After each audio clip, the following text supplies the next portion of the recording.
আমি ওমরের নামে আল্লাহর কাছে নালিশ করব। কি নালিশ করবে? যে ওমরের আমলে আমি না খেয়ে আছি, আমার সন্তান না খেয়ে আছে। কথা বুঝতে পারছেন? এই কথা শোনার সাথে সাথে উমর রাদিয়াল্লাহু আনহুর মানে বুকে আল্লাহ পাকের ভয় চলে আসে, হৃদয় প্রকম্পিত হলো। প্রকম্পিত হওয়ার পর তিনি নিজে চলে গেলেন মদিনায়, যেটাকে বলি আমরা বাইতুল মাল, মানে রাষ্ট্রীয় সম্পদ যেখানে থাকতো ওটাকে বাইতুল মাল বলা হতো। সেখান থেকে একটা আটার বস্তা নিজের কাঁধে উঠিয়েছেন, উঠিয়ে নিজে পায়ে হেঁটে ওই মহিলার বাসায় যাচ্ছেন।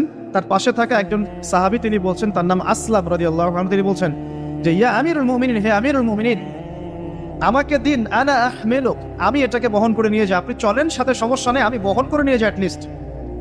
তখন ওমর রাদিয়াল্লাহু আনহু বলছেন, দিলের কান দিয়ে শোনেন কথাগুলো, ওমর রাদিয়াল্লাহু আনহু বলছেন, হাল আনতা তাহমিলু উযরি ইয়াউমাল কিয়ামা, তুমি কি কিয়ামতের মাঠে আমার পাপের বোঝা বহন করবে? সুবহানাল্লাহ, চিন্তা করে দেয়।